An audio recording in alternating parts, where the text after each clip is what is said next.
Il y a une théorie qui dit, plus tu peux trouver d'équilibre dans ton corps, en tenant des postures, que ce soit sur tes pieds ou sur tes mains, plus tu développes l'équilibre dans ta vie.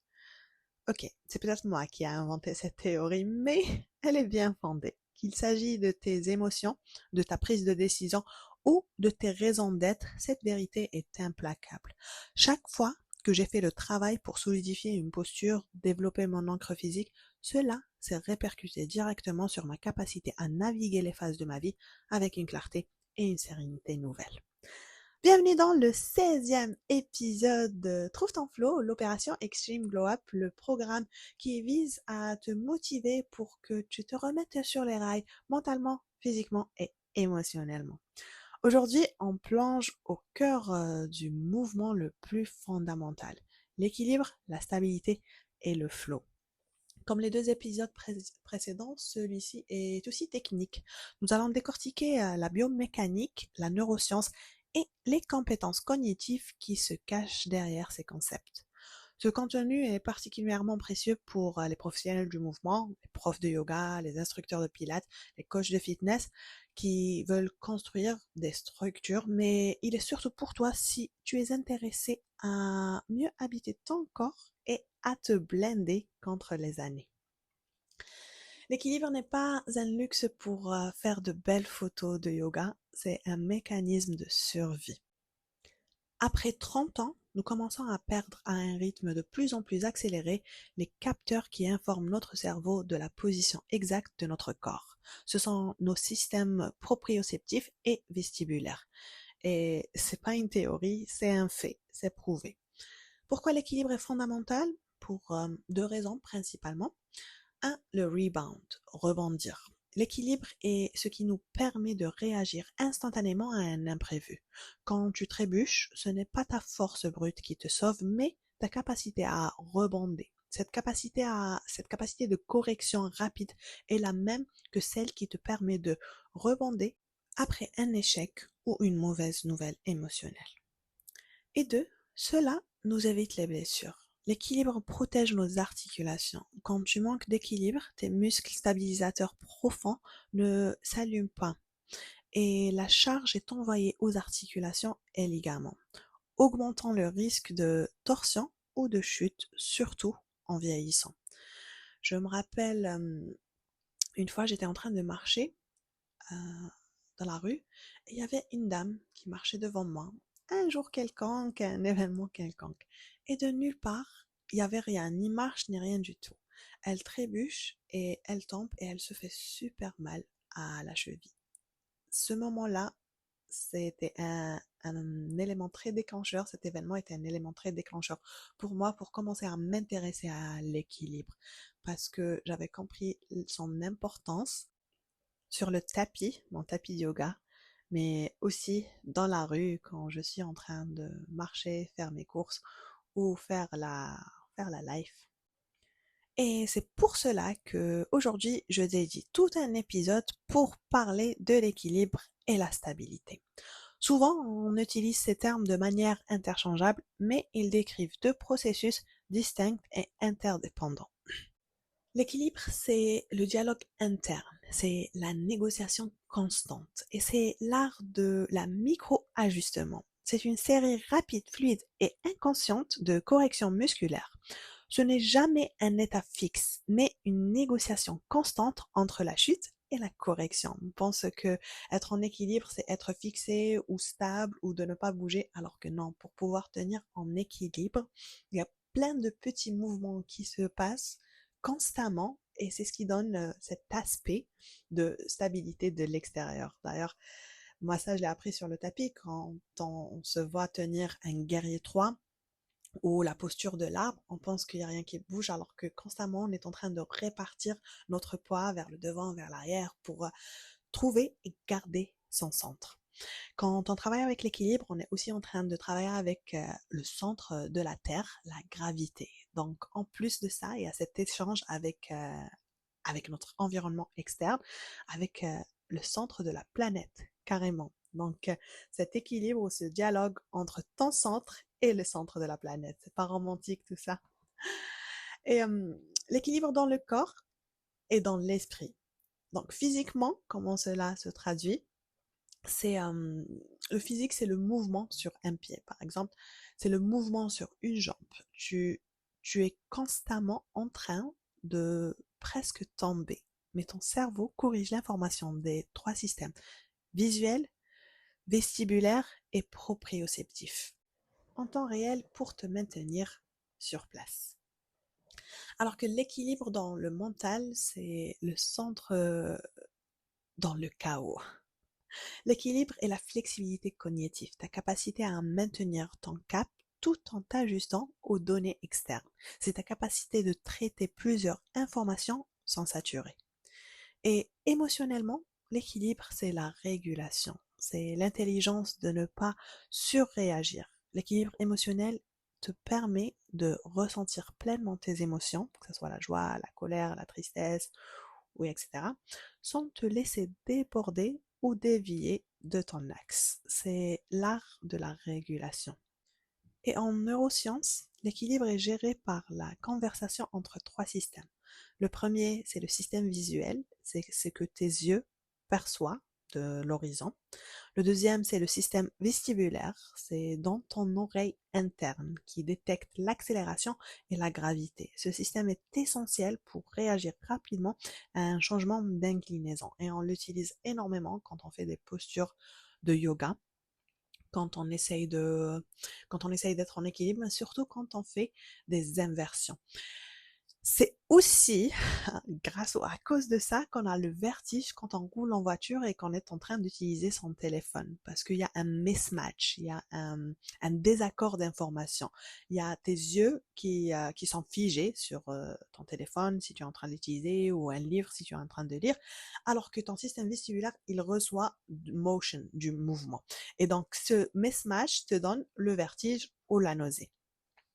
Et le troisième système, c'est le système proprioceptif. C'est les capteurs qui informent le cerveau de la position exacte de ton corps dans l'espace. Exemple, sur le tapis de yoga, c'est où est ta main par rapport à ton genou dans la position de la table, ou bien où est ton pied par rapport à ta hanche dans le grand écart debout. Et je sais pas, bon, ça parle un peu au yogi, mais tu vois de quoi je parle. C'est la capacité à te situer dans l'espace et après, à partir de cette situation, de cette direction, tu peux avoir ce retour sensoriel. Donc, en tout cas, te situer de l'intérieur, cette conscience corporelle. Ça, c'est un peu l'équilibre. Donc, pour résumer, l'équilibre, c'est ta capacité à te maintenir stable ou à être figé en position pendant que tu parais stable de l'extérieur. Il y a tous ces micro-ajustements et ce dialogue interne entre tes muscles, ton cerveau, mais aussi tes yeux, ton oreille interne et ta capacité à te situer dans l'espace. Donc, tout ça pour pouvoir maintenir une position stable. Alors que la stabilité, c'est the anchor, c'est ton ancre, c'est le cœur inébranlable. La stabilité est la capacité du corps à maintenir une posture ou un axe face à une perturbation. C'est la force tranquille qui ne bouge pas. Donc si l'équilibre, c'est ta capacité à maintenir une position, la stabilité, c'est ta capacité à maintenir cette position pendant que tu es en train de subir des perturbations externes. Ouf, c'est deep tout ça. Venez, on va voir la physiologie de la stabilité. Elle repose sur tes muscles. La stabilité repose sur les muscles stabilisateurs profonds. C'est ton corps profond, la sangle abdominale. Des petits muscles autour de la hanche et des épaules. Donc, si on fait de l'équilibre vers le bas, c'est les muscles autour de la hanche. Et l'équilibre vers le haut, donc tout ce qui est inversion, c'est les petits muscles au niveau des épaules. Elle est préparatoire et interne. Donc la physiologie de la stabilité, elle est préparatoire et interne. Préparatoire dans le sens où elle vient préparer le mouvement, on va voir ça dans la suite quand on va parler du flow. Et interne, c'est aussi ce dialogue interne qui t'aide à renforcer ta conscience corporelle.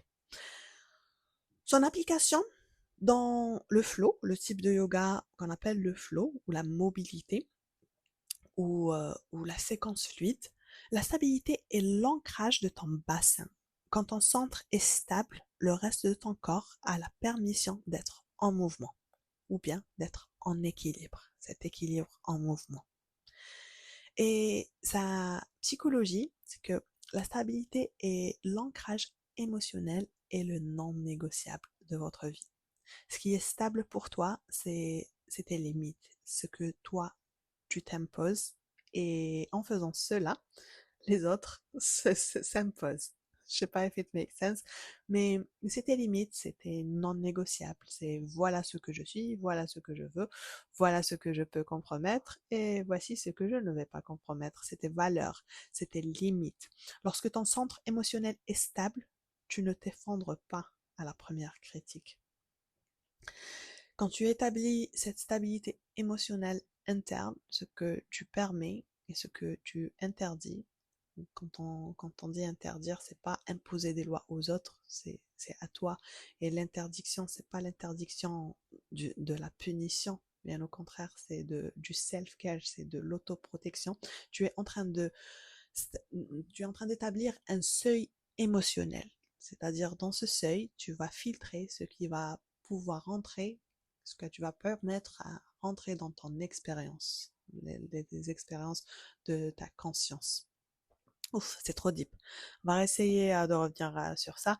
Mais pour résumer, donc on avait dit que la stabilité, c'est ta capacité à maintenir ton équilibre face aux perturbations externes. Physiquement, quand tu es sur ton tapis de yoga et que, par exemple, tu es dans la position de l'arbre et il y a quelqu'un qui est ton petit neveu, ton fils qui vient te tirer la main, la capacité à rebondir ou à maintenir l'équilibre, c'est de la stabilité. Quand tu es en train de faire une séance de yoga à l'extérieur et qu'il y a du vent qui te pousse et pouvoir maintenir cet équilibre, c'est de la stabilité. La stabilité émotionnelle, c'est que quand tu es dans une réunion et que le collègue que t'aimes pas trop vient critiquer ton speech ou que voilà, qu'on te dise des choses pas très gentilles, c'est ta capacité à maintenir le calme. Donc maintenir cette stabilité émotionnelle, ce seuil émotionnel face aux perturbations externes. On a vu l'équilibre, on a vu la stabilité et venez, on va voir le flow. Je voulais en garder ça en dernier car dans ma définition, le flow englobe ou enveloppe tout ça. C'est l'intégration et la combinaison de toutes les compétences qu'on a vues dans cet épisode, mais aussi les 2 épisodes passés. Je parle de la flexibilité, la mobilité, la force, l'endurance et aujourd'hui l'équilibre et la stabilité. Le flow est le stade ultime. Ce n'est pas seulement la combinaison de la stabilité et l'équilibre, c'est le point de fusion avec toutes les autres capacités que nous avons explorées, que ce soit la flexibilité, la mobilité, la force et la stamina. Le flow est le moment où l'ancrage est si profond et les ajustements si fluides que l'action se déroule sans effort et en pleine conscience. Donc flow équivaut égale balance des compétences. Le flow est le juste équilibre sur le balance. Tu as la stabilité qui te sert d'ancrage, cela permet l'équilibre, le mouvement. La force, c'est la concentration qui permet la mobilité, l'allongement contrôlé. Et l'endurance permet la concentration et le lâcher-prise cognitif. Le flow est la preuve que vous avez créé une autoroute neurologique parfaite entre votre intention et l'exécution. Vous ne cherchez plus à vous équilibrer, vous l'incarnez. C'est cela la puissance féminine, d'être à la fois racine et la vague. Alors, wow, on a trop parlé aujourd'hui. C'était un peu flou. Venez, je vais vous donner quelques tips pratiques, quelques conseils pratiques de comment développer un équilibre d'acier sur le tapis et peut-être, si tu as compris la nuance et la notion, fait dans la rue. Pour développer l'équilibre, tu dois intentionnellement perturber le système nerveux central, NSC, et l'obliger à réapprendre à faire confiance aux 3 systèmes, le système visuel, vestibulaire et proprioceptif. Et voici 5 conseils à intégrer dans ta pratique. Premier serait le pouvoir de la terre. Pratique une posture sur une jambe, comme l'arbre ou le guerrier 3, sur des surfaces irrégulières. Si tu es à l'extérieur, idéalement, donc la terre, avec tous ces petits cailloux et ces petits angles pas très lisses, ou bien un coussin, une serviette pliée, un tapis de trimo. Cela oblige ton pied à travailler comme un tripode actif et ton système proprioceptif à s'affiner immédiatement. Donc, si tu veux améliorer ton équilibre sur les jambes, sur les pieds, travaille sur des surfaces pas stables. Le sable aussi, moi j'adore travailler sur le sable. Le sable et la mer en général, avoir le pied dans l'eau aide beaucoup, surtout s'il y a de petites vagues qui viennent te pousser et jouer avec toi. Le deuxième conseil serait de hacker le système visuel. Entraîne-toi à l'équilibre en fermant les yeux pendant 5 à 10 secondes. Et pareil, essaye la même chose, la position de l'arbre ou le guerrier 3 où tu es sur un pied et ferme les yeux. Tu vas voir, si tu as maîtrisé les postures basiques sur l'équilibre et tu veux un petit upgrade, tout ce que tu as à faire, c'est fermer les yeux. C'est trop difficile. Parfois un peu trop. Si c'est le cas, commence par bouger ton regard de gauche à droite comme étape préparatoire. Donc, la chose la plus facile à faire avec les yeux pour garder l'équilibre, et c'est ce que je dis dans mes flows, surtout pour les débutants, c'est que trouvez votre gaze, un point de concentration visuelle, et fixez-le avec les yeux. Donc, gardez votre regard idéalement par terre, quelque chose à 1 mètre devant vous, qui ne bouge pas. Je leur dis ne me regardez même pas parce que moi je suis en mouvement. Ça, c'est le point d'ancrage visuel le plus stable et le plus facile. Deuxième couche, quand tu veux monter de niveau, ça serait de jouer avec les yeux. Donc, te déstabiliser avec le regard. Change ton regard à gauche, droite, en haut, en bas. Et le troisième stage serait de fermer les yeux. Cela force ton système vestibulaire et proprioceptif à prendre le relais du système visuel. Troisième conseil serait le timing musculaire. Travaille la stabilité du corps, la sangle abdominale, avant d'entrer dans l'équilibre. Avant de lever ta jambe, par exemple dans le guerrier 3, qui me la fente pour partir vers le guerrier 3, engage ton périnée et tes abdominaux profonds à 20%. Cette prétention donne l'ancrage et la sécurité au SNC, le système central. Et aussi, c'est un travail progressif de préparation. On commence à avoir cette contraction musculaire petit à petit. Une fois en posture, tu as cette stabilité, cette force, cette encre où tu es en contraction, comme dans la planche. Le quatrième conseil serait de décentrer l'axe. Dans les postures d'équilibre, au lieu de rester parfaitement immobile, essaye de faire des petits mouvements circulaires avec ta jambe levée ou ton torse. Cela oblige ton corps à constamment chercher le centre. Et ainsi, développant les muscles stabilisateurs qui agissent comme des micro-freins. Le cinquième conseil serait d'utiliser le gaze de l'ancrage. Fixe ton regard, ce qu'on appelle aussi le drishti dans le yoga, sur un point immobile devant toi, environ 3 mètres, lorsque tu rentres dans une posture. Cela te donne au cerveau une référence stable et cruciale. Après, quand tu veux de l'étirement, quand tu es dans une ouverture, change ce drishti vers le haut. Donc, exemple, ton drishti, point focus, devant toi quand tu es dans le guerrier 3. Allez, tu fixes un point loin devant toi. Ça va te permettre d'élargir les jambes et le torse. Du guerrier 3, on va aller vers la position de la danseuse. Change ton drishti. Lève le regard, regarde vers le haut, attrape ton pied derrière et étire-toi, lève-le vers le haut. Et après, change ton drishti, relâche ton pied pour aller dans le grand écart debout. Regarde, baisse le regard, regarde en bas vers les orteils et après ramène le regard vers ton genou, la jambe qui est par terre, et rapproche le front vers le genou. Donc, changer de drishti t'aide beaucoup avec l'équilibre, mais aussi à gagner quelques centimètres de flexibilité ou d'élongation dans les postures.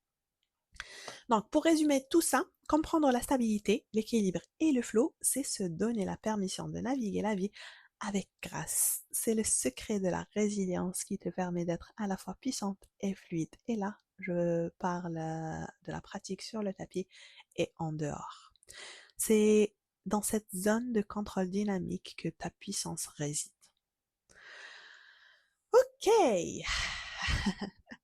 c'était le troisième et le dernier épisode technique de cette série. On va parler de choses plus légères. Dans le prochain épisode, ça sera Ouf, le prochain épisode est très attendu parce que j'ai posté un reel une fois et les commentaires dessus, et c'était genre, واحد ال 15 ou la 20 commentaires, gars, kiff kiff. Dis-nous, qu'est-ce que tu fais, dis-nous, qu'est-ce que tu fais. Ok. Maintenant que j'ai l'espace pour le faire, je suis très ravie de pouvoir le faire et le partager avec vous. Lors du prochain épisode, je vais partager avec vous toutes mes petites astuces, mes tricks, mes trucs, un peu mon lifestyle holistique, ce que j'utilise personnellement pour maintenir mon corps en flow. Donc, tous les petites habitudes et les gestes que je fais dès le réveil au coucher pour pouvoir maintenir cet équilibre entre le corps, la tête et les émotions.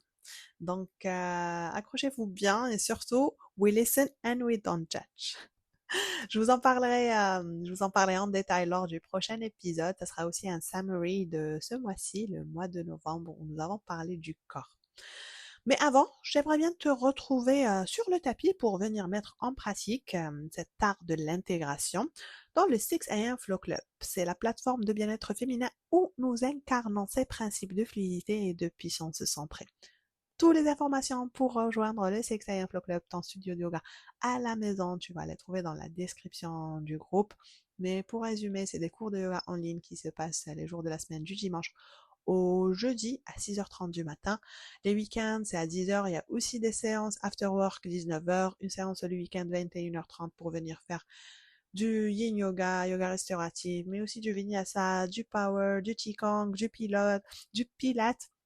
Le programme est très riche et divers. Il y a aussi d'autres profs avec moi qui donnent les cours, donc ce qui va te permettre et te donner accès à différentes approches. Le lien pour rejoindre le groupe WhatsApp est dans la description. Tout ce que tu as à faire, c'est cliquer sur le lien et commencer cette belle aventure. Entre-temps, je te laisse avec un dernier appel, celui où ton existence est un cadeau de l'univers. Continue à briller et illuminer le monde autour de toi par ta présence pendant que tu trouves ton flow.